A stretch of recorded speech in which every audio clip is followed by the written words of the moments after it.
അങ്ങനെയാണല്ലോ CPAP മാസ്കിനൊക്കെ ഇത്രയും demand വന്നത്. അല്ലെങ്കിൽ ഈ സാധനം ആരും ഉപയോഗിക്കാതെ കിടന്നുകൊണ്ടിരുന്ന സാധനം ഒറ്റ ദിവസം കൊണ്ട് രാജാവായി. ആദ്യം CPAP മെഷീൻ, ബൈപാപ്പ് മെഷീൻ ഇതൊന്നും ഉപയോഗിക്കരുതെന്ന് പറഞ്ഞിട്ട് ഗൈഡ് വന്നു. അതെ. ഈ VTM എന്താണ്? VTM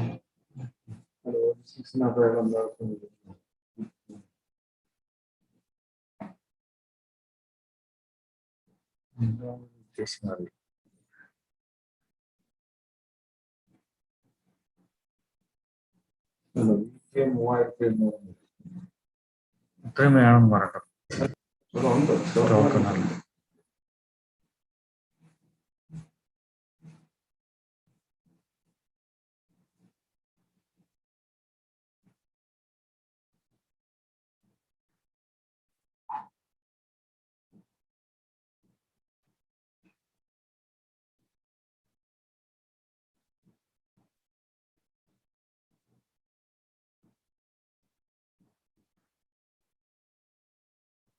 ഇത് മറ്റേ സാബ് എടുക്കുന്ന മീഡിയ, വൈറൽ ട്രാൻസ്പോർട്ട് മീഡിയ, അതായിരിക്കും. നമ്മുടെ കേസിൽ ഇപ്പൊ അതാണ് ഇപ്പം ഏറ്റവും ചാൻസ്. മനുഷ്യത്തിൽ പന്നിയുടെ ജീൻ എഡിറ്റ് ചെയ്ത് വെക്കാനുണ്ടായിരുന്നു. ഇപ്പൊ മറ്റൊന്നൊരു സാധനം പ്രകൃതിക്കാരൻ. അവർക്ക് വേണേ വെച്ചാൽ മതിയാണ്. അതെ, താല്പര്യമുള്ളവൻ വെച്ചാൽ മതി. ഇപ്പൊ എന്തൊക്കെ പറഞ്ഞു, മറ്റു ജാതിക്കാരുടെ പന്നി കഴിക്കുന്നവന്റെ വൃക്ക എടുക്കാമെങ്കിൽ പിന്നെ പന്നിയുടെ വൃക്ക എടുക്കുന്നത് എന്താണ് കുഴപ്പം?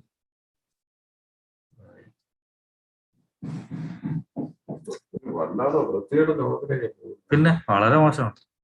നിങ്ങൾ ഈ ഇങ്ങനെ ആത്മകഥ വായിച്ചിട്ടുണ്ടോ? ജോസഫിന്റെ, പ്രൊഫസർ ജോസഫ് കൈവെട്ടിയായി? ഇല്ല. ഞാൻ ആമസോണിൽ വാങ്ങി, ഞാൻ ഒരു ആവശ്യമില്ലാത്തൊരു കാര്യം. ആ മനുഷ്യന്റെ ജീവിതം തന്നെ മാറ്റി നിർത്തി.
കേൾക്കുന്നുണ്ടോ എല്ലാവരും?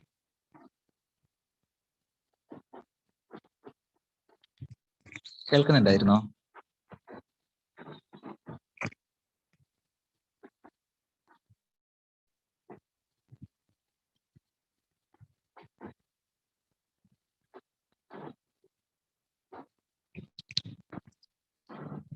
ഹലോ, കേൾക്കുന്നുണ്ടോ പറയുന്നത്?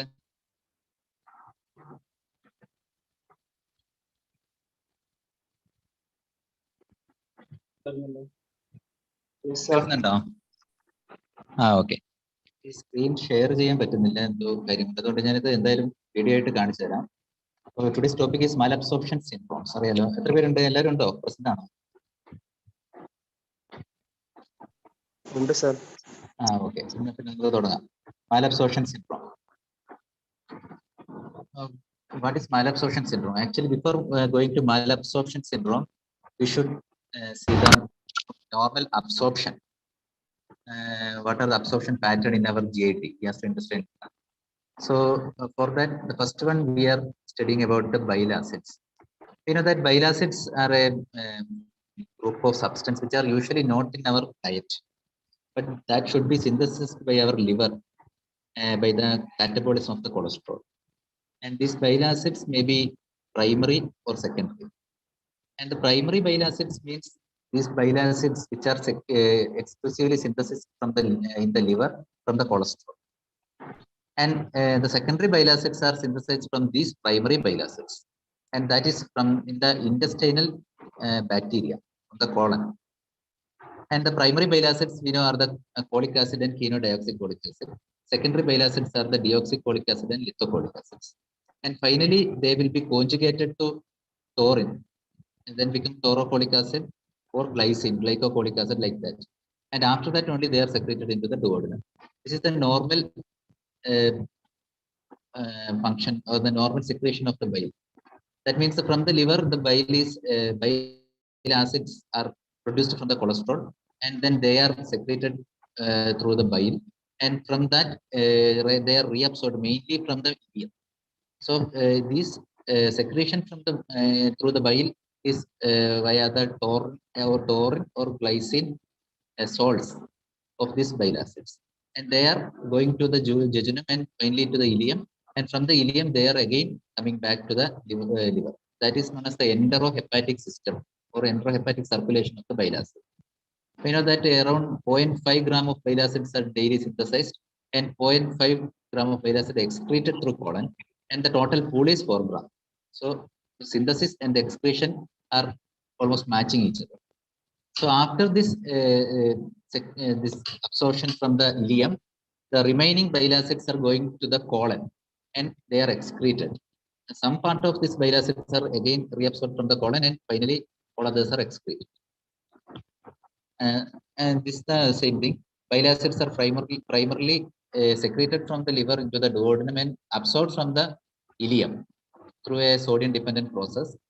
And they are also absorbed from the jejunum, ilium, and some part in the colon into a lesser extent.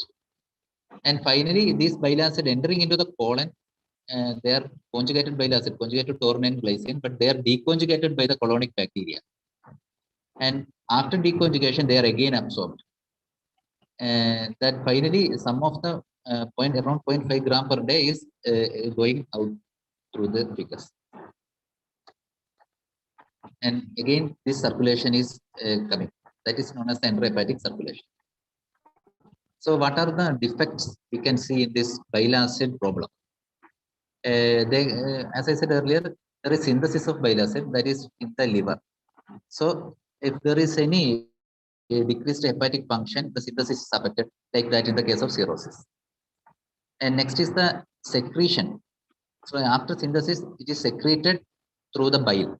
So any alteration in the canalicular function, bile canalicular function, is affected. And that is, example is the primary biliary cirrhosis. And after that, these bile acids should be remained conjugated. If there is unconjugation from this taurine or glycine, then again it will be completely reabsorbed, and that will lead to the malabsorption of the substances. So there should be maintenance of the conjugation of the bile acid. That will be affected by the bacterial overgrowth, like in the jejunal diverticulosis, where the bacteria excessively found inside this diverticulum. And finally, the reabsorption in the ileum. So the reabsorption is mainly through the ileum and only very small amount through the jejunum and colon. So if there is any problem in the ileal function, like in the Crohn's disease or in the even the ileal resection, there will be affection of the reabsorptive capacity of the ileum, and the bile acid reabsorption is affected. All these are coming under the malabsorption syndrome, causing bile acid secretion and reabsorption problems. And all these will produce some forms of steatorrhea. Steatorrhea means excessive fat in the stool. So steatorrhea is caused by the defect in this bile acid secretion, absorption, synthesis, secretion, or absorption. And that is we will study later. And as I said earlier, ileal dysfunction will cause some problem in the bile acid reabsorption. And more than that, if there is ileal dysfunction, there will be increased delivery of this bile acid to the colon, and there will be increased diarrhea also. Again, with or without this steatorrhea, due to this irritability of this bile acid to the colon. And there are some mainly two types of ileal diseases which causes this malabsorption syndrome of the bile acids. First one is the patients with the limited ileal disease. That means the ileal disease is there, but it is a very limited entity, not a diffuse entity. So here we can see only diarrhea, but not steatorrhea. Why it is like that? Because the diarrhea is due to the fact that the bile acids are not properly absorbed from the ileum, but it is going to the colon, and there will be the stimulation of the colonic mucus membrane. And finally, there will be active chloride secretion, and that is finally leading to diarrhea. So due to this increased colonic stimulation and increased chloride secretion, there will be diarrhea. That is known as the bile acid diarrhea or colorectal enteropathy. And that is mainly seen in the patients with a very limited ileal disease. But they are properly and promptly response to the cholestyramine. That is another drug which is used for this diarrhea. And here the steatorrhea will not be there, because the bile acids, even though they are not properly reabsorbed from the intestine, but the liver can again synthesis more and more bile acid, as the hepatic synthesis of bile acid is normal, and it can increase to a greater extent. So steatorrhea will not happen because all the lipids will be properly conjugated by this bile acids and bile salts, and the this increased stool inside the increased lipid inside the stool will not be there. So steatorrhea will not happen in these patients with a limited ileal disease. But another entity is the patients with higher degrees of ileal disease. That means here the diarrhea will be there and steatorrhea will be there. Here it is known as the fatty acid diarrhea. And here we can see that this bile acid is going to the colon and it will produce diarrhea due to the irritation. And moreover that the bile acids, even though the hepatic secretion is increased, the ileum is completely affected and the reabsorption of this bile acid is not properly taking place. So the bile acid will be decreased in amount in our body. And so the lipids cannot be properly conjugated with these bile acids, and all these lipids are going into the stool, and that will produce a steatorrhea. Here the cholestyramine will not be effective. Only effective medication or effective regimen is a very low fat diet, and it can also be it can only be effective in this. That is the two types of diarrhea in the case of malabsorption of the bile acids. First one is the bile acid diarrhea, and second one is the fatty acid diarrhea. As I said earlier, in the case of bile acid diarrhea, extent of the ileal disease is very limited. But in the case of fatty acid diarrhea, there is extensive ileal disease. And the bile acid absorption is reduced in both, but severely reduced in the case of fatty acid diarrhea. And the bile acid excretion is increased in both these, but in the case of fatty acid diarrhea, this increased excretion is more because the absorption is very less. And the important thing is that this fetal loss of bile acid cannot be compensated by hepatitis in the case of fatty acid diarrhea. And so the bile acid pool size will be decreased, and the intraduodenal bile acids will be decreased, and the steatorrhea will be very high, and it will not respond to the cholestyramine. respond only to a low fat diet. So these are the two important malabsorption syndromes in the case of bile acid synthesis and secretion. They are the bile acid diarrhea and fatty acid diarrhea. And you should study the differences between this bile acid diarrhea and fatty acid diarrhea. Now, next is after the bile acid, another important molecule is the lipids. And the absorption of the lipids should be studied properly to find out the important diseases which or the malabsorption syndromes of the lipids. And here we can see that the lipid can be long chain fatty acid, medium chain fatty acid, and short chain fatty acid. And this carbon in their long chain. And if it is more than 12, it is a long chain. 8 to 12 only, it is a medium chain, and less than 8, it is a short chain. And the metabolism of these three are very different. Because we can see that this long chain fatty acids are present large amount in the diet, in our oils. And that will be properly absorbed in the small intestine, and it requires multiple steps for proper absorption, like the lipolysis should be there, miscellany formation should be there, like that. But the medium chain fatty acids are very small amount in our diet, but that is in the Western diet. Actually, in the coconut oil, the most common one is the medium chain fatty acid, and that is very good also for our health. Even though it is a saturated fatty acid, the coconut oil contains multiple times the amounts of the medium chain fatty acid than other oils. And here we can see that the absorption is entirely different in the case of medium chain fatty acid, because that does not need any lipolysis by the pancreatic lipase for no requirement of any miscellany formation, and they are not present in the stool also. But in the case of short chain fatty acid, actually it is not seen in our food. It is present in our body because of the bacterial degradation of the carbohydrates into fatty acids. Then only the short chain fatty acids are seen in our body. And the primary site of absorption is the colon, and it is present in substantial amount in our stool also. So we should study that there are three types of fatty acids, and these three types of fatty acids are different in their absorption capacity and the production in our body. So as I said earlier, we are talking mainly about the long chain fatty acids. The long chain fatty acid absorption that actually require mainly three processes. First one is an intraluminal process. That means inside the lumen of the small intestine, there is a process. That is the digestive phase.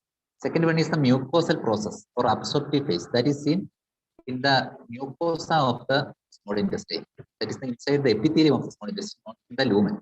And third one is the delivery process or post-absorptive process. That is mainly seen in the lymphatics after the absorption. And so we can see that there are mainly two steps in the first intraluminal process. The first step is the lipolysis, and second step is the miscellany formation. The lipolysis is the first step. Here, in the lipolysis, we can see that this long chain triglyceride long chain fatty acids with its triglycerides, they are converted to mere fatty acids and monoglycerides by the lipase. And after that, there is miscellany formation. That means the bile acids, we studied already about the bile acids, and this bile acid will come and they will attach to this fatty acids and the monoglycerides, and that will form a water soluble substance that is known as a miscellany. And only this water soluble substance can go through this lipid layer and go through this mucosal membrane and inside this cell. So the miscellany formation should be there for the proper absorption of the triglycerides. So these are the two phases seen, the lipolysis and micellar formation. And after that, there is the absorptive phase. In the absorptive phase, again these fatty acids which are produced from these triglycerides, they are converted to the triglycerides. That is known as the esterification or the re-esterification. That is the proper absorptive phase. That means fatty acids are again converted to triglycerides. And after that, these triglycerides will be formed into chylomicrons. And finally, they are delivered into the lymphatics for the proper utilization of fat. And we can see this chylomicrons are the compounds which contains the phospholipids, beta lipoproteins, along with these fatty acids. So initially there should be lipolysis. That means the triglycerides should be converted to small fatty acids. Second, there should be micellar formation. That means with the bile acids, these fatty acids forms a micelle, and after that they will be absorbed into the cells. And inside the cell, they will be again they are coming out of the micelle, and they will be reesterified again into the triglycerides. And these triglycerides are converted to the chylomicron with the help of the phospholipids and beta-lipoprotein. And finally, they are going into the lymphatics for proper delivery and utilization to the cells, to the organs. So there are some malabsorption syndromes due to this problem in the digestive phase, absorptive phase, or post-absorptive phase of these liquids. And we can see that the lipolysis formation, there should be lipase, and that lipase is mainly produced from the pancreas. So if there is any affection of the pancreas, like in the chronic pancreatitis, there will be decreased lipolysis that will cause the decrease in the absorption of the lipid. Second one, the micellar formation, that is mainly via the bile acids. So we said earlier that the bile acid secretion absorption, there are many problems.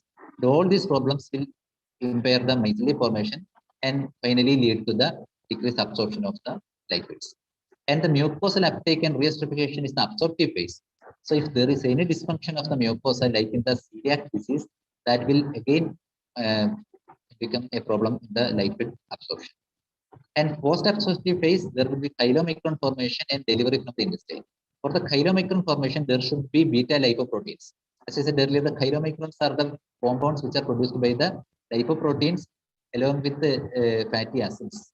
And so, with the absence of the lipoproteins, like in the very rare diseases like the beta lipoproteinemia, there will be absent beta lipoproteins, and that will lead to the defective chylomicron formation that will affect the lipid absorption. And finally, from the intestine, it should be delivered into the lymphatics for proper absorption into the portal vein.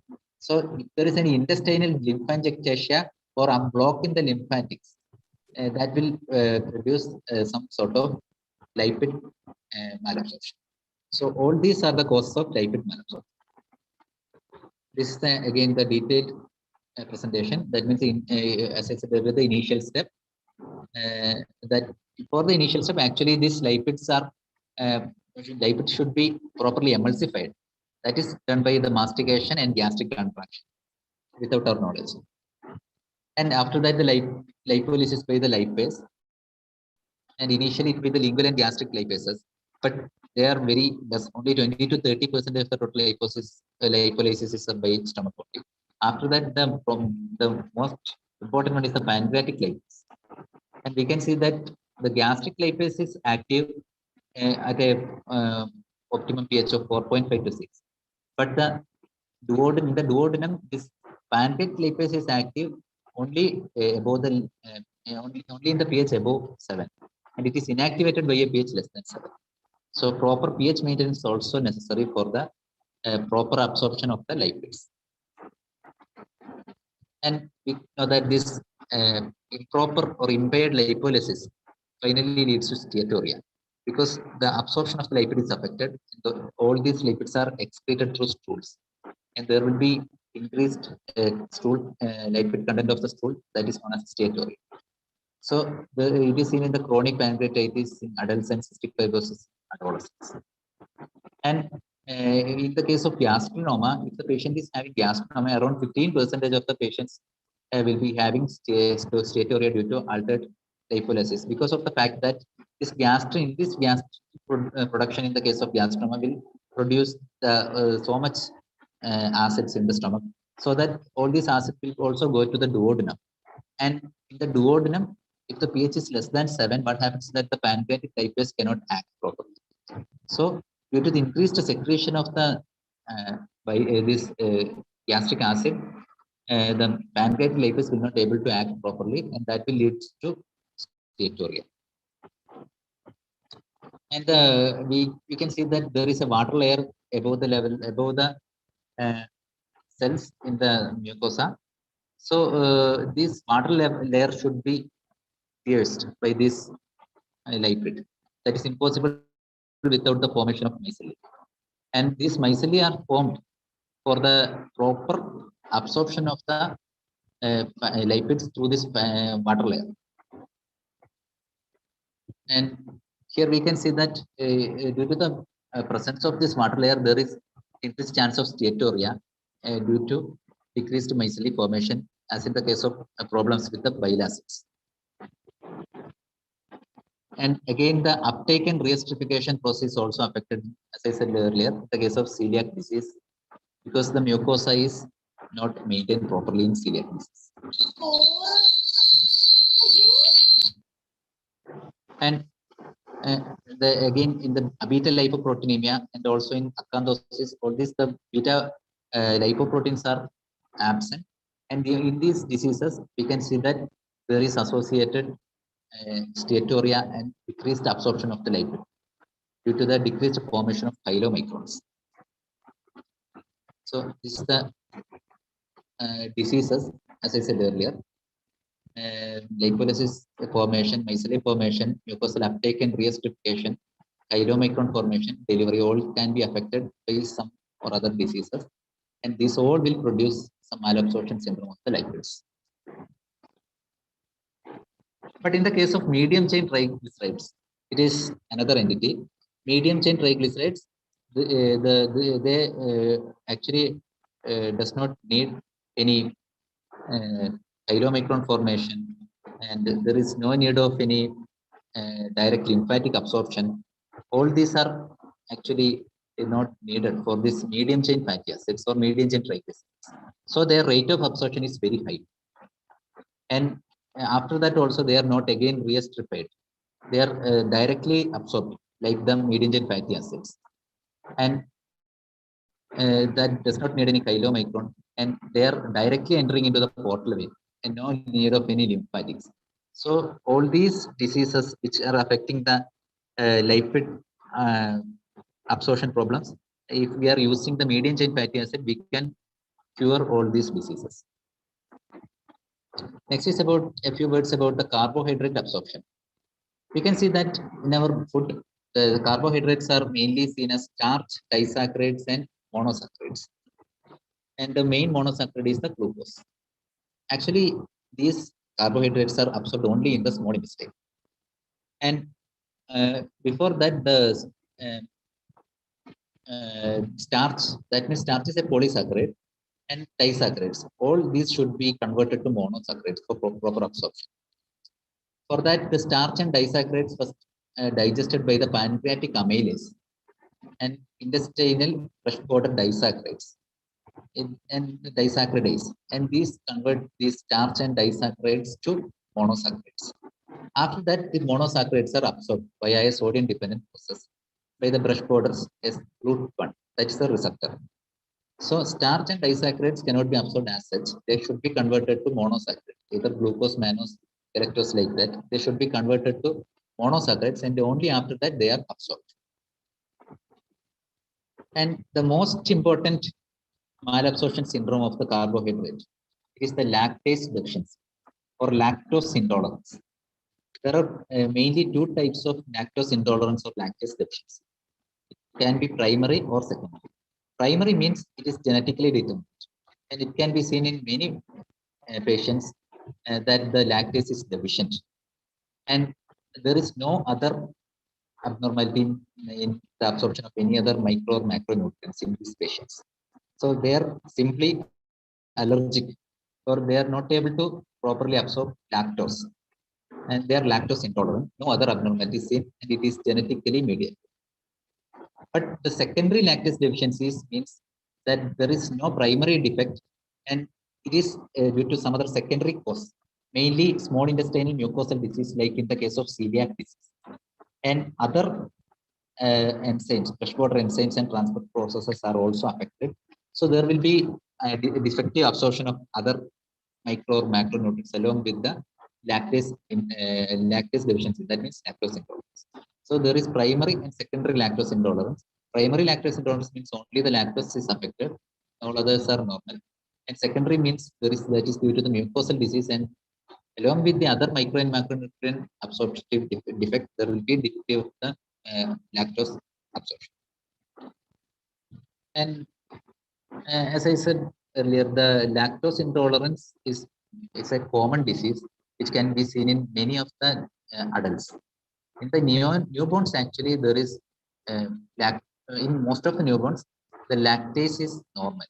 But when the newborn is become infant and adolescent and adult, the lactase enzyme will be decreased in the amount, and that will lead to lactose intolerance. So here we can see that the development of the symptoms of lactose intolerance is directly present to the amount of lactose in the diet and the rate of gastric emptying. The gastric emptying is very high. That means in the patients with some forms of irritable bowel syndrome, or there is any anastomos between the stomach and the duodenum. All these cases, the gastric emptying will be very high. In that cases, this lactose will be directly exposed to the mucosa of the small intestine, and that will increase the symptoms of lactose intolerance. And that small intestinal transit time, the transit time is very high. That will lead to the very high symptoms of the lactose intolerance. That is seen in the patients with constipation. And another one is the colonic compensation by the production of the small chain fatty acid from the lactose. As I said earlier, the small chain fatty acids are produced only inside our body, the colon, from the carbohydrates. From the lactose, our colon can synthesize short chain fatty acids. If that is normal, then the lactose intolerance is compensated to a certain degree. But if there is any disease of the colon is there, which can affect the production of small chain fatty acid from the lactose, then the lactose intolerance. So the development of symptoms of lactose intolerance is directly proportional to the amount of lactose in the diet, and directly proportional to the rate of gastric emptying, directly proportional to the transit time of the small intestine, and inversely proportional to the colonic compensation by the production of small chain fatty acids. And that is the most important malabsorption syndrome of the carbohydrate, lactose intolerance. And another one is the glucose, galactose, or other monosaccharide malabsorption. That is very rare. It is mainly due to the congenital absence of the S group of 1 receptor. And here we can see that the patient will develop diarrhea after they are ingested some forms of glucose or galactose. And if the patient is taking fructose, then they will not have these type of symptoms, even though patient is having some forms of the glucose, galactose, or monosaccharide malabsorption. Because the fructose is not actively transported, it's a passively transported monosaccharide. But the glucose and galactose are actively transported monosaccharide, so they need SGLUT1. Now, a few words about the protein. We can see that the proteolysis occurs mainly in the stomach and small intestine, mediated by pepsin and in the stomach, and it is secreted as pepsinogen, and again it is converted to pepsin by the hydrochloric acid. And again in the small intestine, it is by the trypsin from the pancreas, and it is secreted as trypsinogen. And again another one is the chymotrypsin, which is secreted as chymotrypsinogen. And the pepsin converts trypsinogen to trypsin and chymotrypsinogen to chymotrypsin. And finally, they will produce this proteolysis. And this is rare genetic disorders which produce protein digestion problem. First one is the androkinase deficiency. And that means there is absence of enzyme that converts the trypsinogen to trypsin. So there will be diarrhea, growth retardation, and lipoproteinemia. Next is the Hartnupp's disease. Here, Hartnupp's disease, even though the trypsin, chymotrypsin, pepsin all are normal, there is defect in the amino acid transport. So the amino acids will not be, especially the neutral amino acids, will not be properly transported across the small intestine membrane. So there will be pellagra-like rash and neuropsychiatric symptoms. And next is the cystinuria. That means the neutral amino acid transport is normal, but the dibasic amino acid like cysteine is not properly transported. So there will be renal calculi and chronic pancreatitis. These are the 3 rare genetic disorders of the protein malabsorption. Now coming to the approach to the patient. We studied about the normal absorption of the bile acids, lipids, carbohydrates, and proteins. Now we are coming to a patient and how to approach a patient. Actually, nowadays the severe malabsorption syndrome with the full-fledged disease is not common. And the diseases, the patients should be suspected to have a malabsorption syndrome, even if he is having very less severe symptoms and very less severe signs, like a very small amount of diarrhea and suspected to have steatorrhea, like that, very less severe symptoms. And there is evidence to the altered absorption of a single nutrient. That is another important thing. The patient is not having proper absorption of all the nutrients like the protein, the carbohydrate, lipid, all these are affected, then it is actually not due to some forms of malabsorption. It is mainly due to the dietary deficiency of this and not due to malabsorption. But only the evidence of single or one or two micro or macronutrients are there. That is mainly due to malabsorption of a specific entity. And so it is more, we should search for the evidence of single nutrient deficiency in these patients. And another one is that the calcium, iron, and folic acid, all these are exclusively absorbed in the duodenum. That means the proximal small intestine. But otherwise, the cobalamin and bile acids are mainly absorbed in the ileum. So if there is a deficiency of calcium, iron, and folic acid, we should search for a problem in the proximal small intestine. But if the patient is having any cobalamin or bile acid deficiency, then we should search for any evidence of biliary disease. So even if the folic acid and cobalamin both are producing, say, macrocytic anemia, if the anemia is due to folic acid deficiency, then it is mainly due to the proximal small intestine problem. And if the anemia is due to the cobalamin deficiency, and then it is mainly due to the ileal.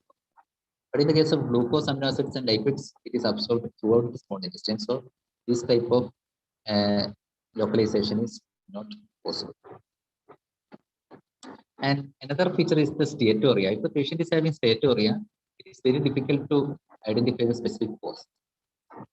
And even the diagnosis of steatorrhea is difficult. So the gold standard is the quantitative stool fat determination. Even though Sudanti staining, that is a qualitative test, that is also there. The gold standard is the quantitative stool fat determination.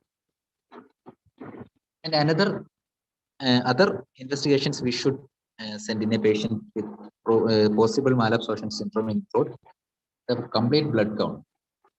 What is the importance of the complete blood count? In the deficiency of the iron, folic acid, cobalamin, all this we can see that there is anemia. And in the case of iron deficiency, it will be a microcytic anemia. Folate and cobalamin, it should be macrocytic anemia. Next, we should set the prothrombin time. What is the importance of the prothrombin time? Because if there is any deficiency of vitamin K, the prothrombin time will be prolonged. And the serum protein and alkaline phosphatase, we should also set. This alkaline phosphatase, if it is increased, it may point towards a vitamin D deficiency. And the vitamin D deficiency leads to the defect of the bone mineralization, and the alkaline phosphatase value will be abnormal. And so the importance of the vitamin D and vitamin K, that they are the fat soluble vitamins, like the vitamin A also. But in the case of vitamin A, we cannot find out with any biochemical test. So vitamin D and vitamin K are the fat soluble vitamins. We can search through the biochemical test like the alkaline phosphatase and prothrombin type. But the vitamin B and vitamin C, they are fat soluble vitamins, and they are not included in this study. And the additional studies include the serum carotene, cholesterol, serum albumin, iron studies, folate, level of the folic acid, and cobalamin levels. These all should be searched in a patient with malabsorption syndrome. And another specific test is the D-xylose test. Actually, D-xylose is a pentose. That means it is a sugar with 5 carbons. And that is exclusively absorbed through the proximal small intestine. That means through the duodenum. If there is any duodenal problems, this D-xylose will not be properly absorbed. And if all these absorbed D-xylose will be going out through the urine. And if the absorption is less, then the urinary excretion will also be less. For the test, we are administering 25 grams of these silos, and we should collect the urine for 5 hours, next 5 hours. And if the absorption through this urine is less than 4.5 grams, even after 25 grams of these silos injection, if the excretion is less than 4.5 gram, it mainly points towards a duodenal or jejunal mucosal disease due to the impaired absorption of the deep silos into the blood. So deep silos test is not done nowadays, but it is an important test. Now the patient should undergo some radiological examinations, like the barium contrast study. We can see some strictures and displays in the Crohn's disease, blind loop syndromes, like the multiple jejunal diverticula, and for the extent of a previous surgical resection also. And another radiological examinations are the CT enterography and MR enterography, capsule endoscopy and double balloon endoscopy. And that means the enterography means via the CT or MRI we are studying the intestine, but the endoscopy means directly we are doing endoscopy either through the capsule endoscopy or double balloon endoscopy, and we are looking for any problem in the small intestine. Now, the final important study is the biopsy. It's an important question. What are the important categories of the biopsy in a small intestinal mucosa, biopsy of a small intestinal mucosa in a malabsorptive syndrome? Actually, there are mainly 3 categories of lesions can be seen in the patients with malabsorption syndrome in the biopsy of the small intestine. They are the diffuse specific lesions, and the second one is the patchy specific lesions, and third one is the diffuse non-specific lesions. So the first one is the diffuse and specific lesions. Diffuse means this lesion is seen throughout the small intestine in a diffuse pattern. But these lesions are very specific also. No other disease can produce similar type of lesions. That is very specific. So these are the diffuse specific lesions. The main 3 diseases which produce the diffuse specific lesion are the Whipple's disease, abetalipoproteinemia, and immunoglobulin deficiency. It's an entrance question for you also. Which are the diseases producing the diffuse specific lesions? They are the Whipple's disease, abetalipoproteinemia, and immunoglobulin deficiency. Whipple's disease, we can see the diffuse lesions and characteristic and specific PAS positive macrophages. Periodic acid shift and PAS. And these PAS positive macrophages in the lamina propria we can see. That is the diffuse specific lesion of the Whipple's disease. In the abetalipoproteinemia, we can see that there is the presence of mucosal absorptive cell that contain lipids, mainly in the postprandial stage. That means only after high fat intake, there will be some cells in the mucosa that will seem highly rich in the with this their lipid level. And after a prolonged period of fasting, we can see that these lipids containing cells are not seen in the mucosa. So abetalipoproteinemia is characteristically seen as a diffuse lesion, and these specific lesions are the lipid containing cells which are seen postprandially in the mucosa. And third one is the immunoglobulin deficiency. That is also a diffuse disease, and the specific lesions in this immunoglobulin deficiency is the absence or substantial reduction in the number of plasma cells in the lamina propria. That means in the normal persons, there is a substantial amount of plasma cells in the lamina propria, but in the case of immunoglobulin deficiency, these plasma cells are drastically reduced. So these are the lesions which having diffuse and specific lesions.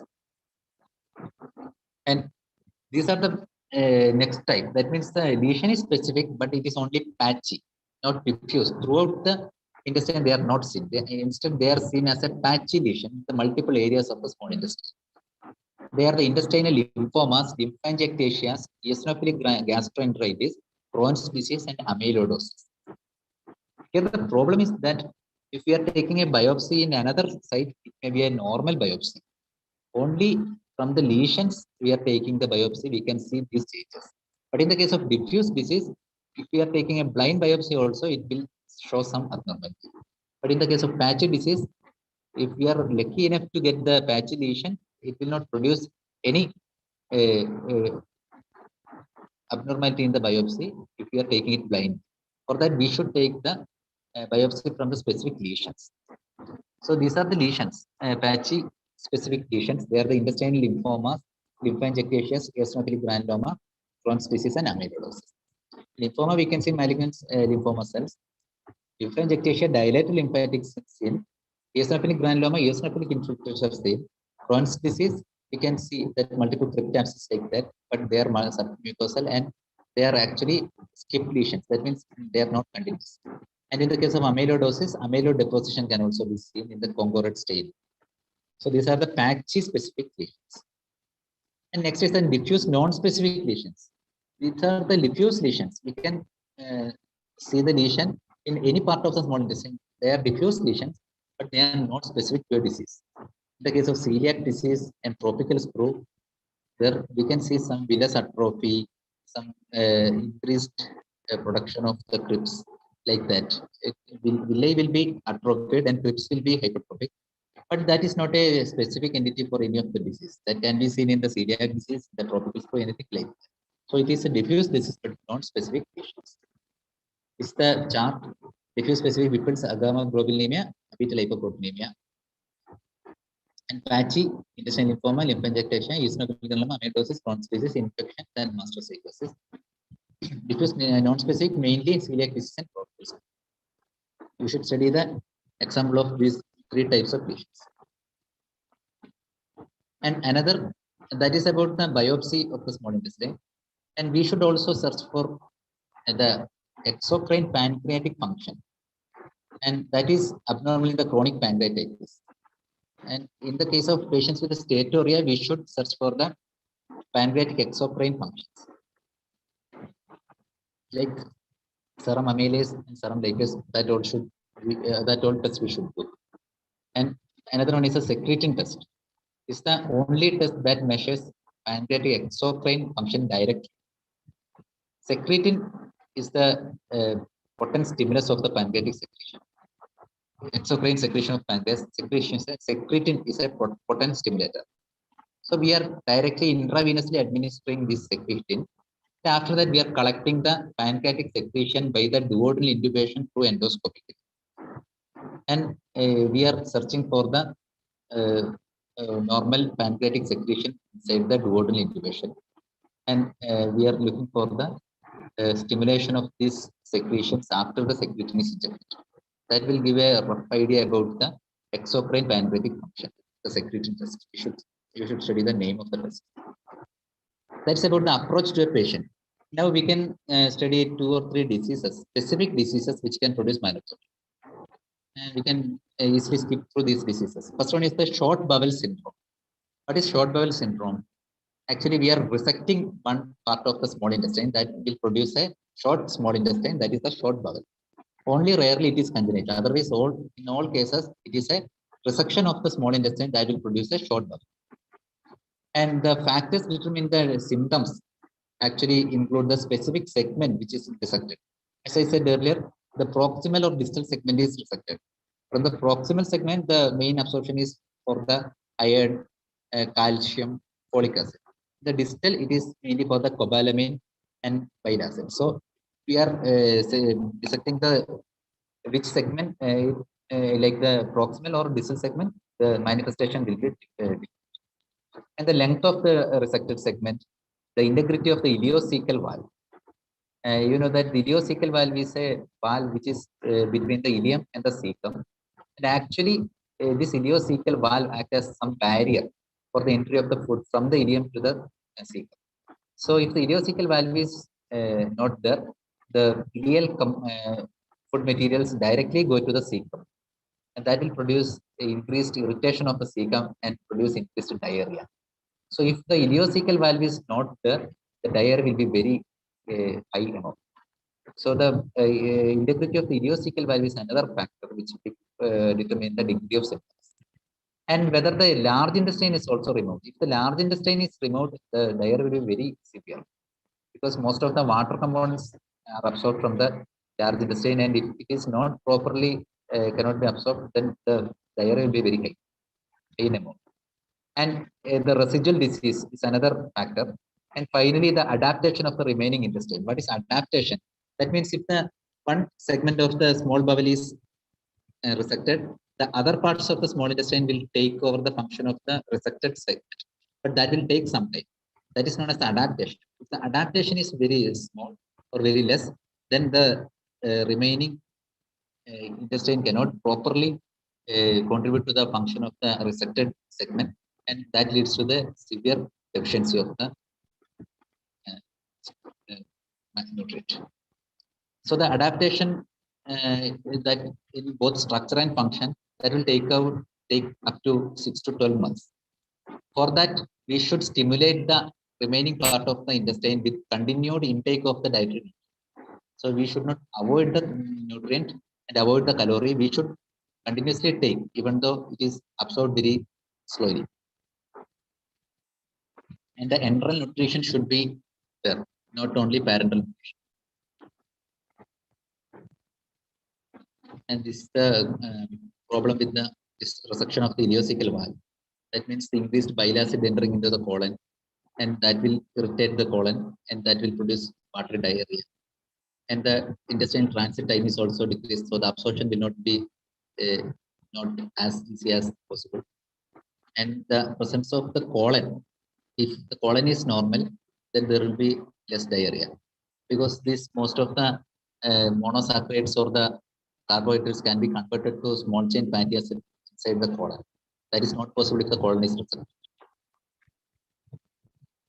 Another problem is the enteric hyperoxaluria in short bowel syndrome. That means there will be increased absorption of the oxalate in the short bowel syndrome, and mainly due to increased bile acid and fatty acid in the colon, the oxalate will be absorbed, and also there is increased fatty acids in the colon that will bind the excessive calcium, and this usually this calcium are used to bind the oxalate and produce the calcium oxalate. But that is not possible if the if the fatty acids are increased inside colon. That all these fatty acids will bind the calcium, and the oxalate will be free.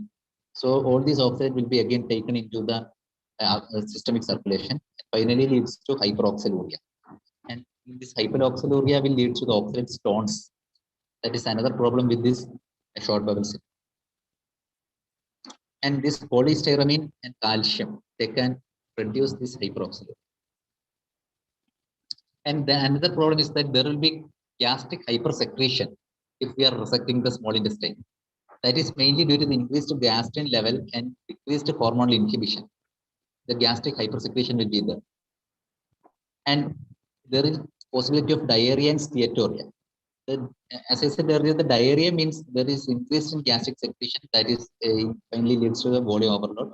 And steatorrhea means that there is increase in gastric secretion that leads to the decrease in the pH in the duodenum, and the pancreatic lipase is usually inactive at a pH less than 7. So there will be steatorrhea and there will be diarrhea, that is mainly due to this gastric hypersecretion. So the treatment of this short bowel syndrome, we should use the opiates, including codeine, to decrease the stool output. And we should find out an effective diet. We should use more and more medium chain triglycerides like the coconut oil. And the diet should be very low lactose diet. And other fiber containing diets should be tried. And if there is any possibility of bacterial overgrowth inside this bowel, that should be treated with antibiotics. And for reducing the gastric hypersecretion as a consequence of this short bowel, there is gastric hypersecretion. For reducing that, proton pump inhibitors like the pantoprazole or omeprazole can be used. These are the treatments. So that's about the short bowel syndrome. And also the replacement therapy with some fat soluble vitamin, folate, cobalamin, calcium, iron, that should be given.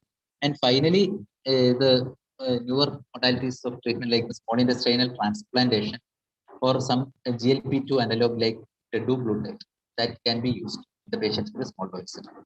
That's about the small bowel syndrome. Next is another entity known as the protein losing enteropathy. Actually, this is another malabsorption syndrome, this protein losing enteropathy, but this is not a specific disease. It's a group of diseases, either GI disease or non-GI disease, which produces the hypoproteinemia and edema. But there should not be any proteinuria or should not be any defect in protein synthesis. Only due to the defective absorption of the protein, it should be there. That is known as the protein losing enteropathy. Actually, around 10% of the protein loss is through the GI tract, and that is mainly around 10%. But if there is any of the three groups of diseases are there, there will be increase in the protein loss through this GI tract, and they are actually known as the protein losing enteropathy. First one is the mucosal ulceration. If there is any ulceration, like in the ulcerative colitis, carcinoma, peptic ulcer, like that, there will be exudation of the protein along this damaged mucosa. That is the first protein losing enteropathy. Second one is the non-ulcerated mucosa, but there is damage of mucosa, like in the celiac disease and menetrius disease. There is mucosa is damaged, but there is no visible ulcer. And so through this damaged mucosa, protein is lost. And third one is the lymphatic dysfunction.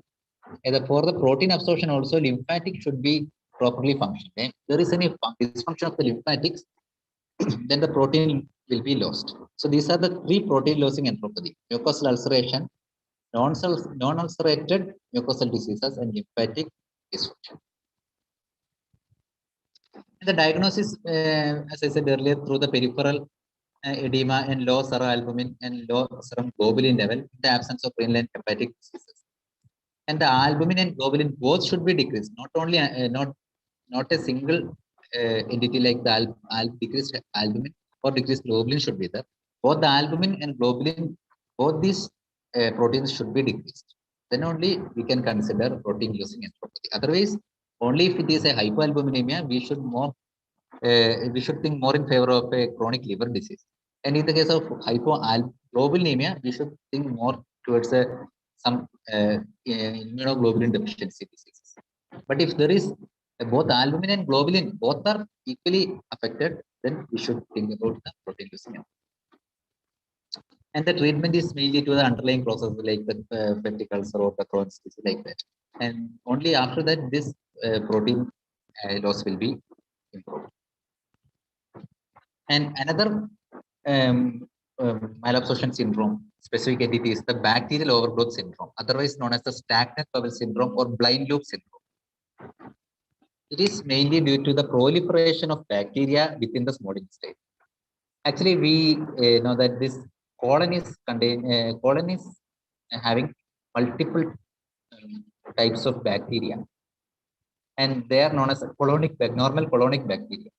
But the small intestine, either it is duodenum, jejunum, or ileum, they are actually more or less sterile compared to the colon.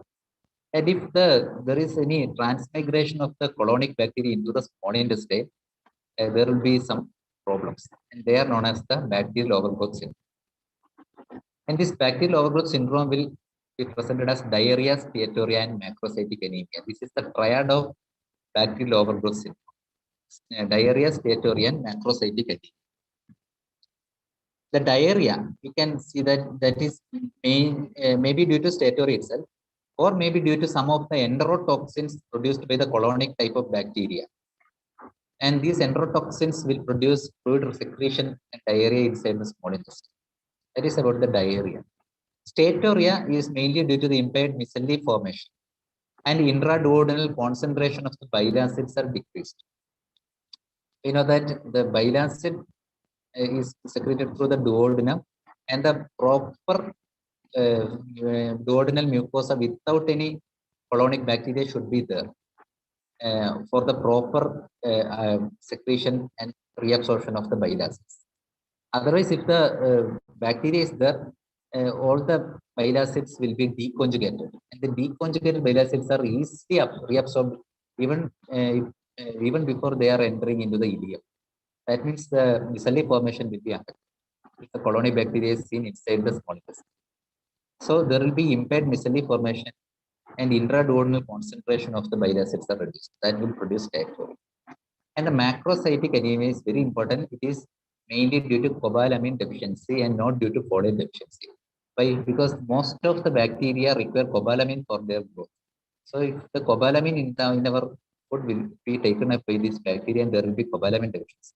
But there will not be any folate deficiency, because most of the bacteria will secrete folate, and the folate will not be deficient. Only due to this cobalamin deficiency, the patient will be having macrocytic anemia. So the triad is diarrhea, steatorrhea, and macrocytic anemia in this bacterial overgrowth syndrome. And coming to the causes of this bacterial overgrowth syndrome, what are the causes? It may be due to the anatomical causes, functional causes, or the direct communication between small and large intestine that will result in the large intestinal bacteria to enter into the small intestine. First, about the anatomical causes, like the diverticula. If the diverticula is there, there will be the increased bacterial growth inside this diverticula. And the fistula, strictures, and some after some gastrojejunostomy or gastrectomy, some proximal afferent loop is there, or if after the bypass of intestine, some abnormal segment is there, or the dilatation of the some of the anastomotic site. All these will produce bacterial overgrowth there. These are the anatomical causes. Functional causes means the peristalsis is affected. That is in the scleroderma and in the diabetes. So peristalsis is affected, so the bacteria will go there. And the direct connection between the large and small intestine is due to the idiocolonic resection and renterocolonic anastomosis. All this will produce increased amount of bacteria inside the small intestine, which is actually a sterile. And the diagnosis, as I said earlier, the triad is diarrhea, steatorrhea, and macrocytic anemia due to low serum cobalamin and increased serum folate. Why the folate is increased? Because the bacteria will produce folate. That will lead to the increased folate level. But the cobalamin is decreased as the bacteria will utilize all the cobalamins. And next diagnosis is by the increased level of colonic type of bacteria in the jejunal aspirate.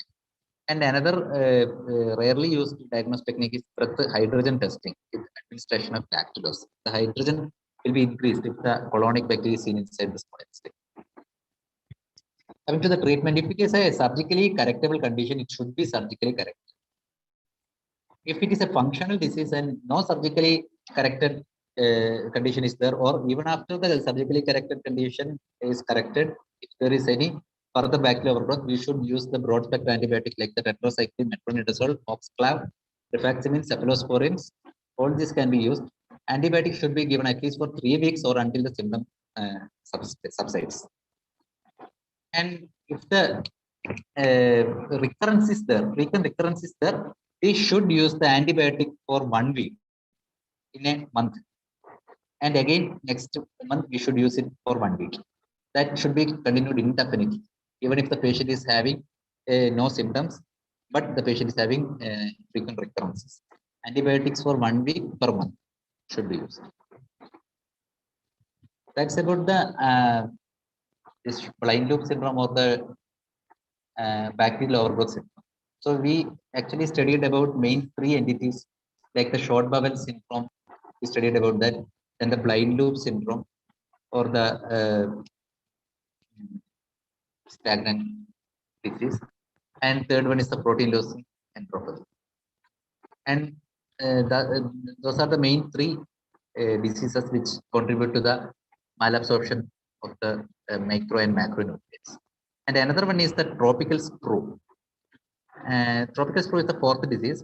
Actually, it is a poorly understood syndrome. And because this is seen in the patients or the inhabitants of the tropical area, we call it as a tropical screw. The patient will be presented as chronic diarrhea, steatorrhea, weight loss, nutrition deficiency of both folate and cobalamin. In some of the tropical area, up to 5 to 10% of the population will be having this disease. And if the disease is due to any of the identifiable cause, like the bacterial, like the parasites, if their systems, propocytes are there, and like that, if there is any identifiable cause, it should be excluded. And in all those cases, the tropical screw should not be our diagnosis. And tropical screw is a disease which the etiology is not known. It is a idiopathic disease mainly seen in 5 to 10% of the some of the tropical countries with a chronic diarrhea. But another hypothesis that the Klebsiella pneumonia, Enterobacter, cloacae, E. coli have some implications. And tropical screw in different areas of the world may not be the same disease also. And the similar clinical entities may have different etiologies. All these are about the this tropical screw because it is not a homogeneous disease. And the diagnosis is based on abnormal biopsy from the small intestine with in an individual with a chronic diarrhea and evidence of malabsorption, and who is residing or recently visited a tropical country. And the as I said earlier, it is a biopsy is usually a non-specific diffuse pattern, and that shows a less villous architecture and more mononuclear cell infiltrates. But unlike the celiac disease, the similar degree of severity is seen throughout the small intestine. Celiac disease, even though it is a diffuse disease, there will be a difference in the intensity in different parts of the small intestine. But in the case of tropical flow, usually similar degree of severity throughout the small intestine. And unlike the celiac disease, gluten-free diet will not produce any clinical or histological effects.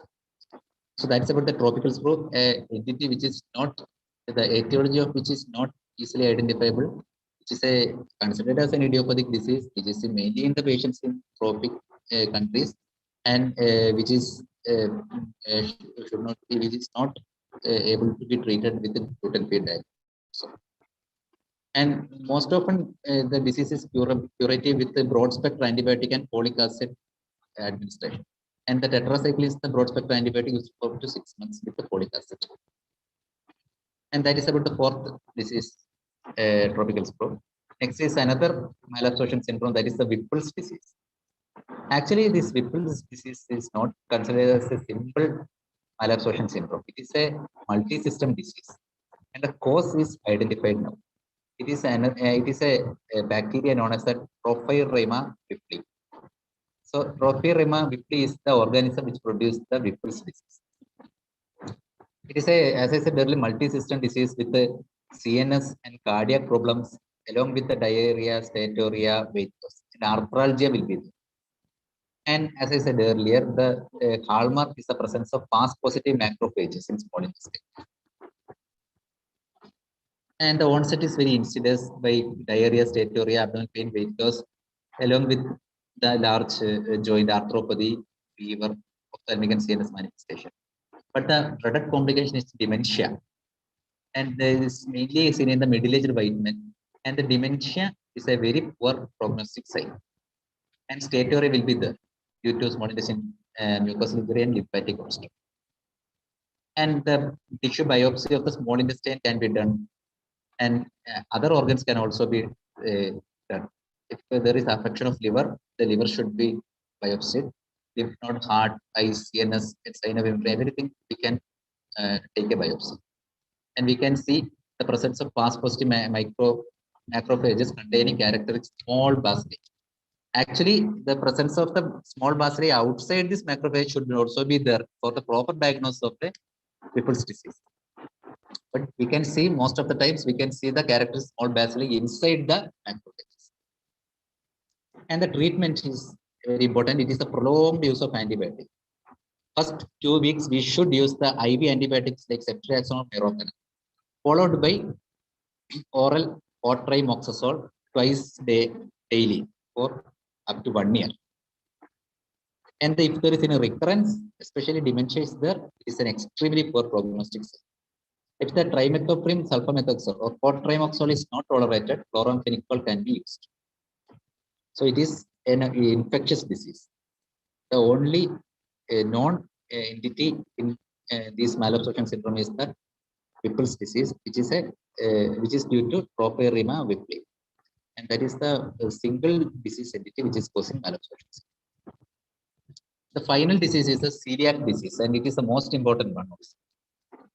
And this celiac disease is otherwise known as a non-tropical sprawl, to identify to differentiate it from the tropical sprawl, or celiac sprawl, adult celiac disease, and gluten sensitive enteropathy. The exact etiology of the celiac disease is actually it is not known, but it is a multifactorial disease. There is environmental cause, there is immunological cause, there is genetic factors. All these are implicated in the celiac disease. It is having a very wide spectrum of age also. From the first year of life up to 8th decade, it is diagnosed. And we know that this typical celiac disease is with a diarrhea, steatorrhea, abdominal pain like that after the ingestion of food containing gluten. But there are some atypical celiac disease that is presented as anemia, osteopenia, infertility, and neurological symptoms, not with the typical diarrhea. And there is some silent celiac disease also. Here the patient is completely asymptomatic, and the small intestinal biopsy and the serologist will be affected. So there are typical, atypical, and silent celiac diseases. The hallmark of the celiac disease abnormal small intestinal biopsy, as I said earlier, it is a non-specific but diffuse type of biopsy. We will see it later. And the next hallmark is the response of this condition to the elimination of the gluten from the diet. That is why it is known as a gluten sensitive endometritis. And we know that the symptoms of the celiac disease appear with the introduction of cereals which contain gluten, like the wheat, rye, barley, like that. And even though spontaneous remissions can occur in some of the patients, but these remissions may be rarely permanent. Most of the time, they will be followed by reappearance of the symptoms over several years if the patient is continuously taking the gluten. And asymptomatic relatives also may be affected, and they can be diagnosed with a small intestinal biopsy or serological studies. What are the serological studies we can use in the case of celiac disease? They are the anti-endomysial antibodies, tissue transglutaminase, deaminated gliadin peptide. All these should be studied. And we can see that these are positive in the case of asymptomatic relatives also. And etiology is actually multifactorial. The only environmental factors that is having clear association is disease is the gliadin or gluten. Gliadin is the protein content inside the gluten. So gliadin is having some direct association with this. Time കഴിഞ്ഞോ? Yes, sir. അടുത്ത മാം wait ചെയ്യുന്നുണ്ട്. Okay. ഇത്രയും കൂടി ഉള്ളൂ കഴിഞ്ഞു. So the immunological രണ്ട് മൂന്ന് slide കൂടി ഉള്ളൂ. Serum antibodies, IgA, anti-gliadin, anti-endomycin, and anti-TTG antibodies. Of this, the anti-endomycin antibodies are very sensitive and specific. So the diagnosis by small intestinal biopsy, and these are the changes we can see in the biopsy. There is increased number of intraepithelial lymphocytes with the absence of reduced height of villi, with the increased crypt height. Villi are reduced in height, but the crypt will be hyperplastic. And the cuboidal appearance of the nuclei, and increased number of lymphocytes and plasma cells in the lamina propria. And there are some mechanisms of diarrhea also. And mainly the complications of this celiac disease include the cancer, intestinal ulceration, and another rare entity known as the collagenous screw. It is collagenous screw, the layer of collagen-like material is present beneath the basal membrane, and the absorption of the all other nutrients will be affected, and which is having very poor prognosis, and they also not respond to the gluten-free diet. So the collagenous screw is a dreaded complication of the celiac. So the cancer and intestinal ulceration and collagenous screw are the complications. That's about the malabsorption symptoms. Thank you. Thank you, sir.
Am I audible?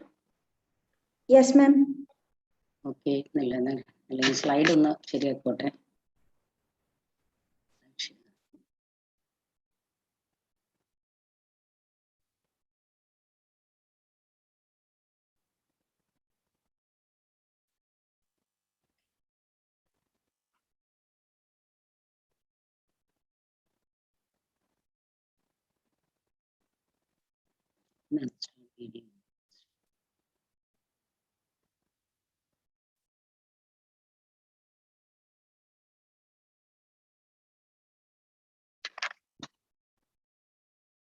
Am I audible? Can I start? Yes, ma'am. Okay. I'm Dr. Anjali Devi. Today's topic is, good afternoon all. Today's topic is vomiting in pregnancy. Nausea and vomiting are common in pregnancy, and is usually called as the morning sickness of pregnancy, and is usually found about 70% of the pregnancy, and is usually limited to the first trimester of pregnancy. Some patient may have can have an extended nausea and vomiting to the second or late second trimester, the second and third trimester, and some patient may have a severe protracted nausea and vomiting. And the severe protracted nausea and vomiting is called a hyperemesis gravidarum. Hyperemesis gravidarum is characterized by the severe protracted nausea and vomiting, and is associated with the triad of weight loss, more than 5% of pre-pregnancy weight, dehydration, and electrolyte imbalance. And incidence is about 0.3 to 3.6%. Coming to the etiology and pathogenesis are usually is not well understood, but certain hypotheses are postulated. As first and foremost is the endocrine etiology, that is the HCG is the most important factor producing this nausea and vomiting of pregnancy. And for this reason, there is an increased vomiting, and nausea and vomiting as seen in multiple pregnancy and molar pregnancy. And also there is an infection with the H. pylori. Also, there is an association with this nausea and vomiting of pregnancy. And because of this increased, because of the progestational effect, there is a decreased motility of the esophagus, gastric, and the small intestine can produce. There is an increased susceptibility to these patients can go for this nausea and vomiting of pregnancy. And also the decreased because of the sphincter relaxation, esophageal sphincter relaxation, gastroesophageal sphincter relaxation, this patient can have this nausea and vomiting of pregnancy. And another thing is that in extreme form of vomiting, there may be some sort of transaminitis may also be seen in cases of this severe form of this nausea and vomiting of pregnancy. Then coming to the vestibular stimulation, there is an increased sensitivity to the labyrinth in this patient. Such patients also can give rise to nausea and vomiting of pregnancy. And other factor, etiology factors, psychological factors, lack of emotional support or any stress can also induce this nausea and vomiting of pregnancy. Another important factor is the genetic factors. There is an increased incidence of, there is a history of this nausea and pregnancies in the mothers as well as in the sisters. And this may be due to there is some placental products may be the reason. There is an increased sensitivity to this placental products may be the reason for this nausea and vomiting of pregnancy. Coming to the risk factors, is more in primary gravida with young age. And as I said earlier, that is the increased HCG production in multiple pregnancy and hereditary formol. And these patients gives history of motion sickness, or these patients gives previous history of hyperemesis as well as the family history of hyperemesis also that. Ma'am, slide കാണുന്നില്ല. Slide കാണുന്നില്ലേ? ഇല്ല മാം, കാണുന്നില്ല. അയ്യോ, എന്നാ പിന്നെ പറയാത്ത എന്താ? നോക്കട്ടെ മോളെ, എങ്ങനെയാണെന്ന് നോക്കിക്കോട്ടെ. എനിക്ക് മനസ്സിലായില്ല അത് എങ്ങനെയാണെന്നുള്ള പിടി കിട്ടിയില്ല. ഷെയർ ഓപ്ഷൻ കൊടുത്താൽ മതി. നോക്കട്ടെ, ഞാൻ എവിടെ ഇങ്ങോട്ട് പോയി എന്ന് എനിക്ക് അറിഞ്ഞുണ്ടല്ലോ. ഞാൻ അത് എന്നിട്ട് നിങ്ങൾ മിണ്ടാത്ത എന്താ കാര്യം? ഒന്നും കാണാൻ എനിക്കും ആരെയും കാണാനും പറ്റുന്നില്ല. എന്നെ വിസിബിൾ ആണോ? അതെ മാം, കാണുന്നുണ്ട്. ഓ, അത് ശരി. പക്ഷെ ഇനിയിപ്പോ എവിടെ പോണ സ്ലൈഡ്? ഷെയർ ഓപ്ഷൻസ് വേണം അല്ലേ? അതെ. അയ്യോ, ഇപ്പൊ എല്ലാം പോയാ.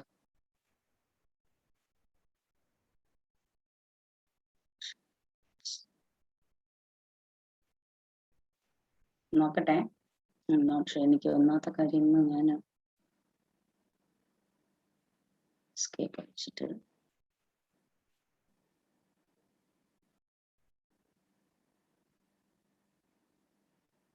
Share options.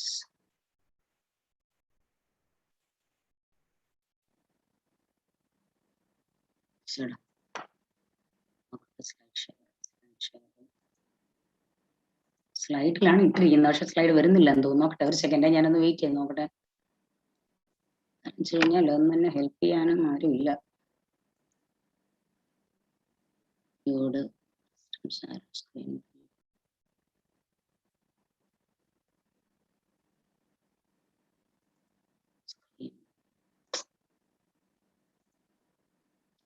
സെക്കൻഡ് നോക്കട്ടെ പറഞ്ഞ.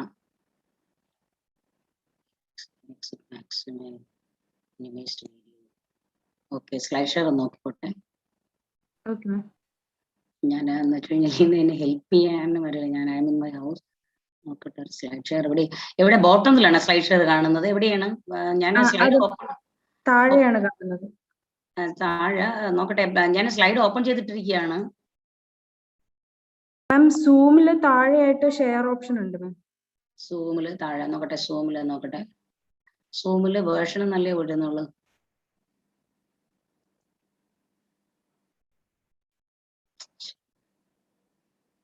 പക്ഷെ ഇന്ന് ഞാൻ കാണുന്നു, പക്ഷെ ഇന്ന് ഞാൻ കാണുന്നില്ല. നോക്കട്ടെ.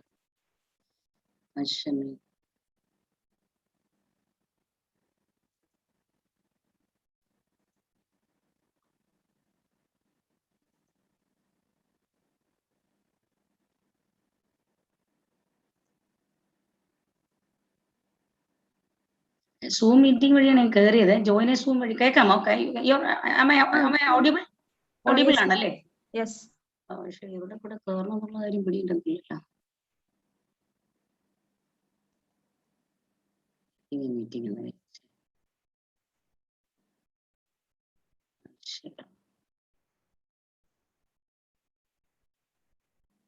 ഞാൻ ഒന്നും കൂടെ ഒന്ന് കയറി നോക്കട്ടെ. ശരി,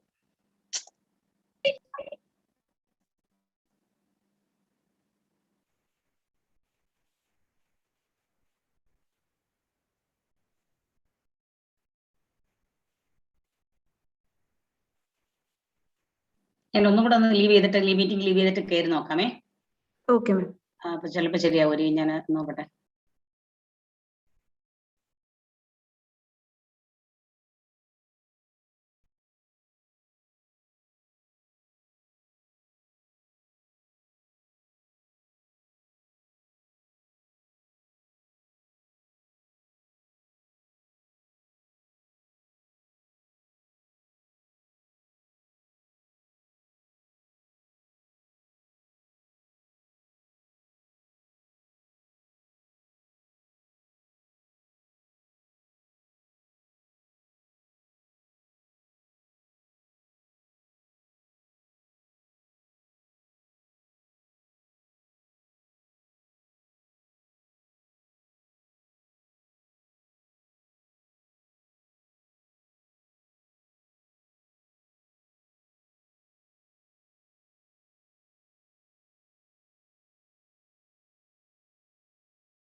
സ്ക്രീൻ കാണുന്നില്ലല്ലോ.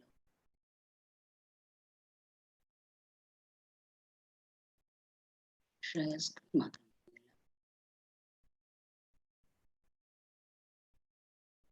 ഷെയർ സ്ക്രീൻ കാണുന്നില്ലല്ലോ. Yes. Now we can see.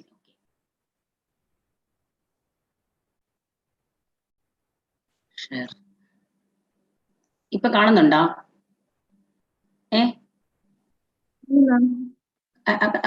Is it visible? No ma'am. ശരി, ഷെയർ നോക്കട്ടെ.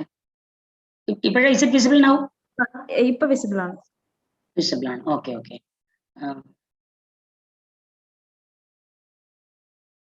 Slide show ആണല്ലോ അല്ലേ? It is visible അല്ലേ? അതെ. Okay. Okay, then I'll start once again. Okay, I already said that is vomiting in pregnancy. It is otherwise called a morning sickness. Nausea and vomiting are common in pregnancy and is seen in about 70% of the pregnancies. And usually it is limited to the first trimester of pregnancy. Sometimes it may extend to the second and third trimester or pregnancy.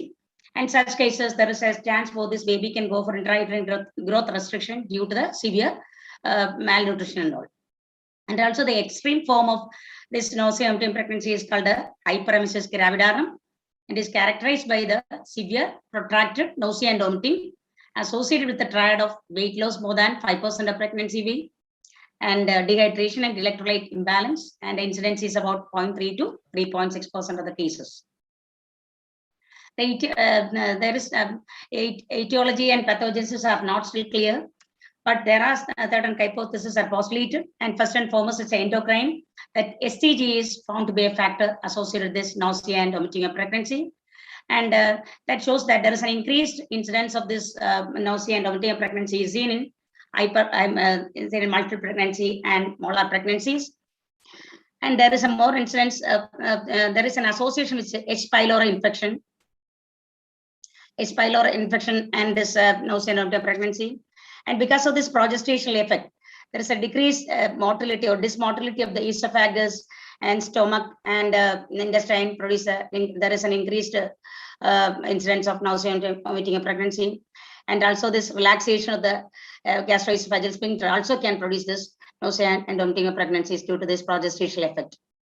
And in some sort of transaminitis may be seen in severe cases of this Hyperemesis Gravidarum. And another etiological factor is vestibular stimulation, that is a increased sensitivity to the labyrinthitis. In such patient, there is an increased incidence of this nausea and vomiting of pregnancy. And there's another etiology, the psychological, that is there is an increased, there is a lack of emotional support or social support or stress, or also may contribute to this nausea and vomiting of pregnancies. And another is the genetic factors. There is an increased sensitivity to the certain placental products may be the reason for this nausea and vomiting of pregnancy, and is seen in their mothers or sisters. And it's coming to the risk factors.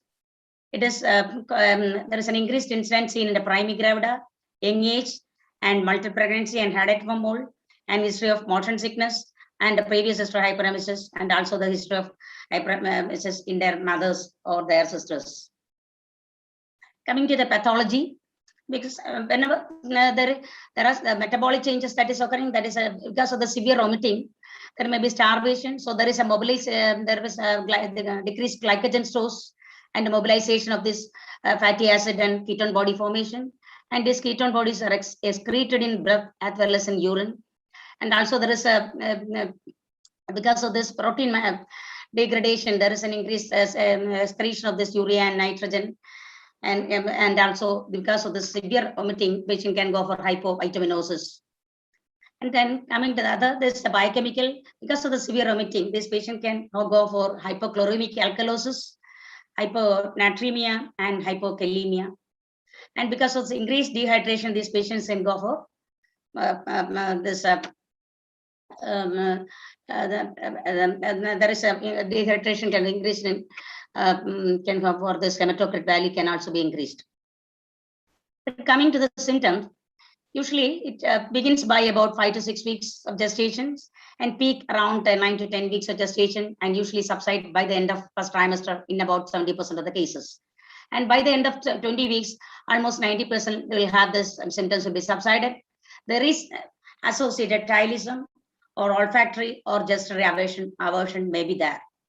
These patients may history of this in the previous history of nausea vomiting of pregnancy, or they may give the history of family history of this nausea vomiting of pregnancy.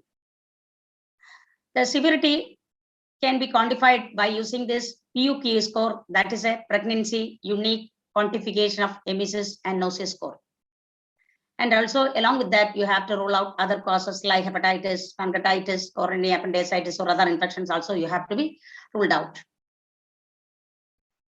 Then coming to the signs, usually this is severe vomiting, the patient may look anxious, and there may be features of dehydration like sunken eyes, loss of elasticity of the skin, decreased urine output, polyuria, tachycardia, in extreme form, this hypertension may also be there.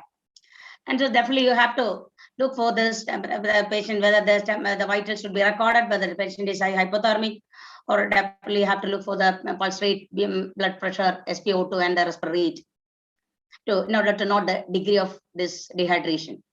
And there are some patients can have this loss of weight is up to 5% of the pre-pregnancy body weight or more. Because of this oliguria, urine will be dark colored, and then and amount is very less. And the extreme form, the patient can have icterus. And they definitely have to do an abdominal or vaginal examination to confirm the pregnancy. Then coming to the investigations, mainly to rule out other conditions, and also you have to note the degree of the severity of the disease. Urine, definitely you have to look for the puzzles, and also you have to look for the ketone bodies. And blood, you have to definitely have to send this complete blood count to rule out any infections. And also this patient can have this prolonged vomiting, so the patient can have this anemia, and also folate deficiency also will contribute to anemia.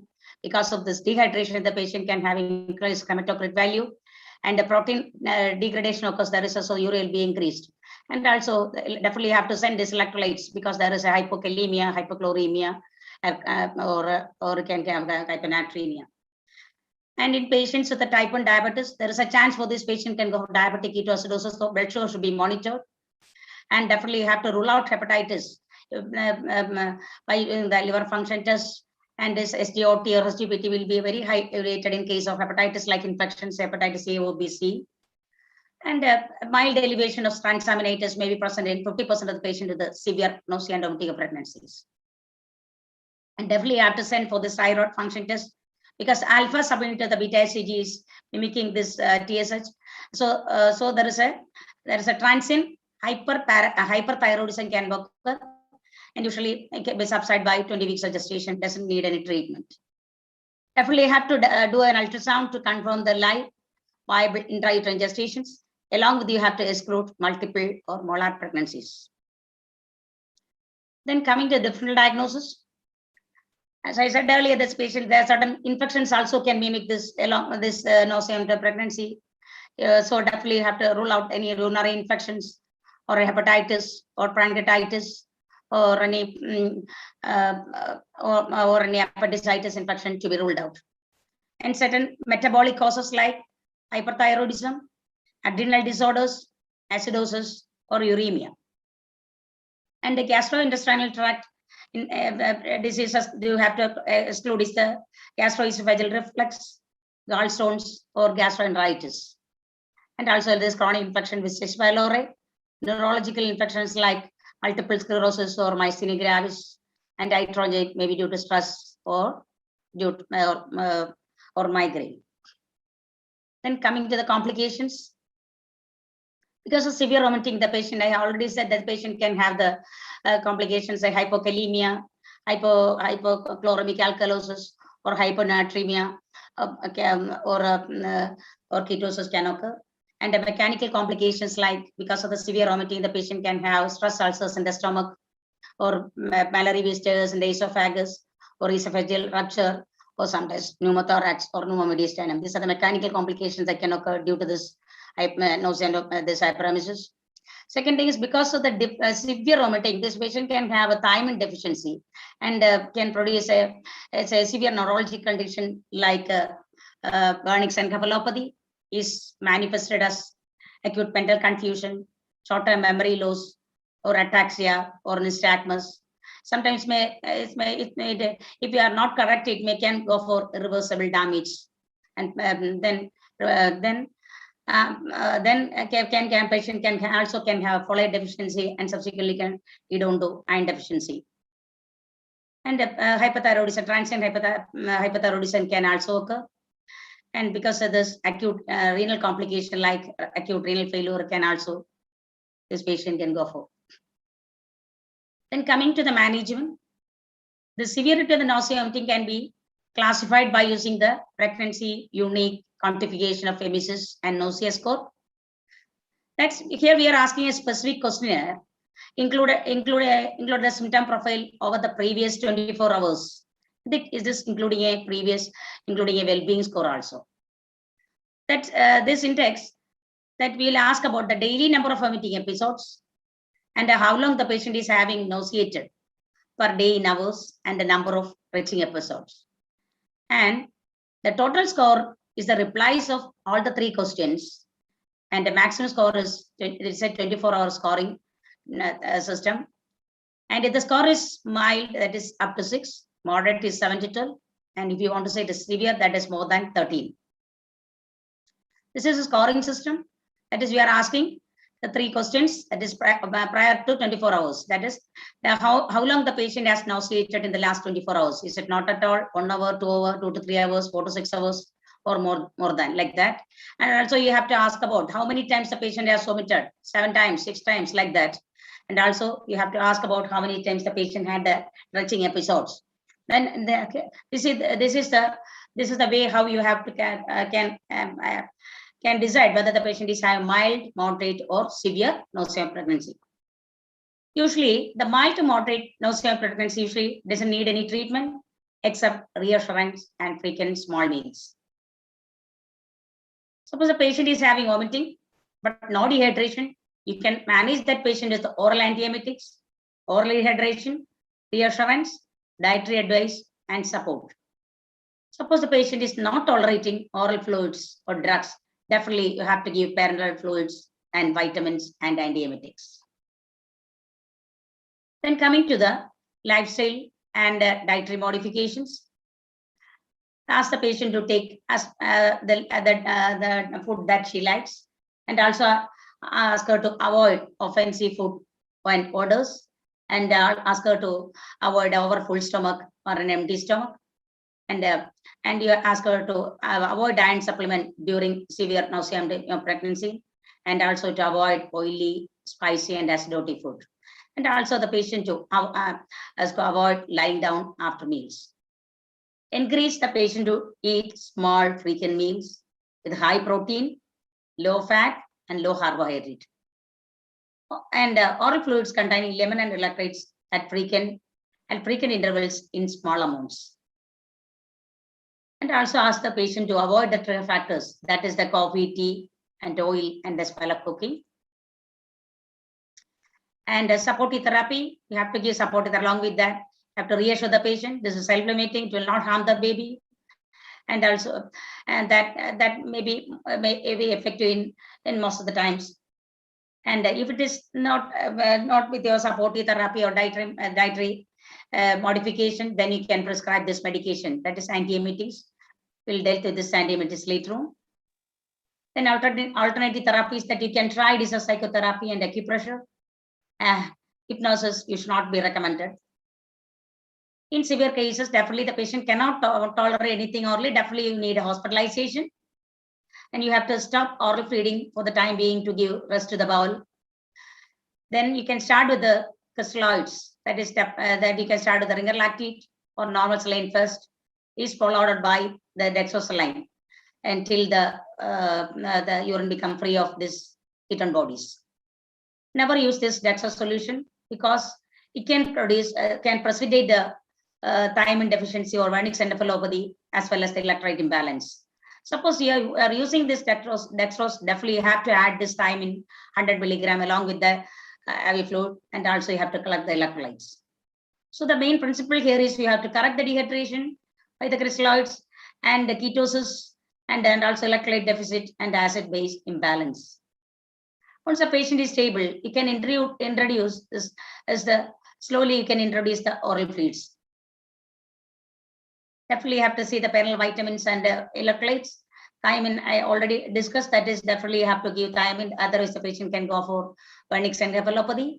The patient is having hypokalemia, definitely have to start with the potassium. And along with that, you have to give the parenteral antiemetics. Usually we are using this the promethazine, metoclopramide, or verdansterone.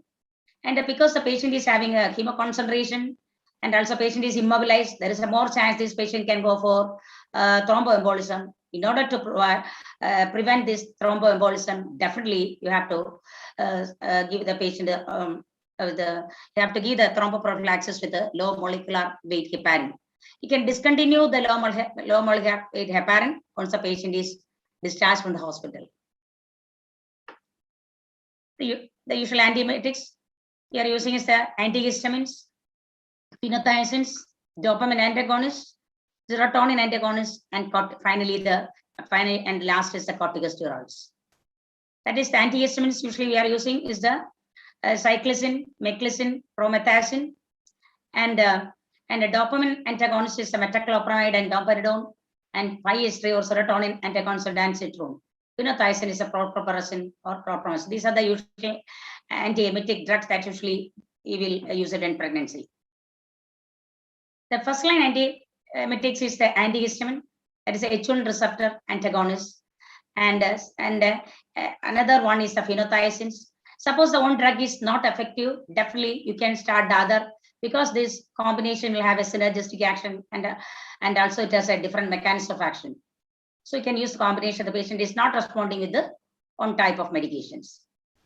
And the second line, if the patient is not controlled with the first line antiemetics, you can start on the second line. Metoclopramide and ondansetron are considered the second line antiemetics.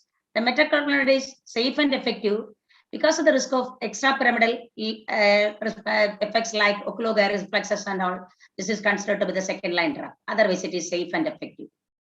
Ondansetron is also safe and effective because of the limited data. This also comes under the second line drugs. The usual drugs that commonly used drug is a doxylamine succinate. That is a first generation H1 receptor antagonist and is a pregnancy category A drug. And usually they advise the clinician to use the drugs that they are familiar, and the patient they cannot control the usual drug. Then only you have to go select the drug from the different class if the first drug is not effective. And also you can use the combination of drugs because of the different mechanism of action will produce a synergistic effect. In a few words about corticosteroids, this is a reserved drug for cases where the standard therapies has failed. You can use this corticosteroids. Pyridoxine, actually, this pyridoxine is not recommended for non-empty of pregnancy or hyperemesis gravidarum. This is taken from the RCOG guidelines. This is the first line drug is a cyclizine, that is antihistaminic. The dosage is 50 milligram per orally IM, or you can give intravenously 8 hourly. That is prochlorperazine, that is Temitril 5 to 10 milligram, can use it 8 hourly. Promethazine, that is a Phenergan, that is 0.5 to 25 milligram, 4 to 8 hourly. Or the last is of chlorpromazine also can be used. Second line is the metoclopramide, domperidone, and ondansetron. Usually is the ondansetron as the commonly we are using this ondansetron, but because they was considered only a second line because of the limited data. That is about 4 to 8 milligrams, 6 to 8 hourly, or you can give 8 milligram over 15 minutes, over 15 minutes, 12 hourly intravenously. And third line only we are consider this. It's only a reserved drug. Usually we are not using this corticosteroids. It's considered third line of drugs. That is a hydrocortisone. Either you can use the hydrocortisone or you can use the methylprednisolone. Hydrocortisone, your dosage is 100 milligram, twice daily IV. Once a clinical improvement occurs, can convert to prednisolone, 40 to 50 milligram daily per orally. And it should be tapered, and gradually should be tapered. In refractory cases, only we will use this corticosteroid. The usual corticosteroid we are using is methylprednisolone, hydrocortisone, and it has got a weak teratogenic effect and produce a oral cleft. You should be very cautious if you are using this corticosteroids in less than 10 days. You should explain everything to the patient if you are using this corticosteroids in refractory cases, because this patient can produce this, the baby can go for a teratogenic effects like this oral cleft. Then coming to the role of MTP, when all therapeutic measures tried and failed, that is both enteral and parenteral, then you can offer MTP as a last resort. Women with a severe nausea and pregnancy or hyperemesis gravidarum who have continued symptoms in the second and third trimester, such patients, definitely you have to advise to have a serial ultrasound to rule out FGR. These patients can go for fetal growth restriction. So definitely you have to monitor such patients with the ultrasound. There's a risk of recurrence can occur in future pregnancy. Then these are the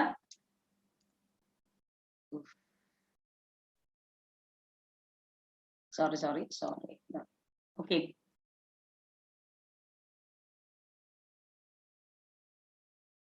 Okay, this is a very small topic. I know that so this can be asked as a short note only, and also it is clinically important.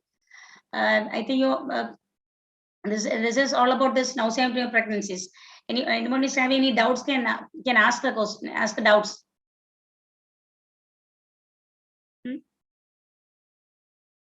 Chat box, chat box.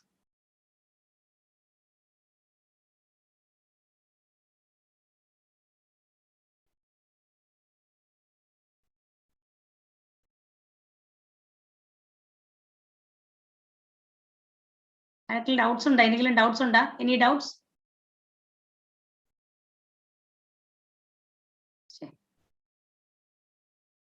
Doubts എന്തെങ്കിലും ഉണ്ടോ? Nobody is responding. No, ma'am. ഇല്ല അപ്പൊ എന്തെങ്കിലും അപ്പൊ ഇത്രയേ ഉള്ളൂ. നിങ്ങൾക്ക് short note ചോദിക്കാം. അപ്പൊ നിങ്ങൾ കുറച്ച് കാര്യങ്ങൾ എഴുതുക. കുറച്ച് കാര്യങ്ങളൊക്കെ എഴുതിയാൽ മതി ഷോർട്ട് നോട്ടും. ബാക്കി പിന്നെ ഇത് ക്ലിനിക്കലി കുറച്ച് പ്രാക്ടിക്കൽ പോയിന്റ് ഓഫ് വ്യൂ മാത്രമേ ഉള്ളൂ ഇമ്പോർട്ടൻസ്. കുറച്ച് practical point of view. That is usually we'll get a patients like this will commonly come to the hour of casualty. You know which drug to be used and all, and what are the things to be excluded, and you have to confirm pregnancy. This is a nutshell. Okay, then we can stop this.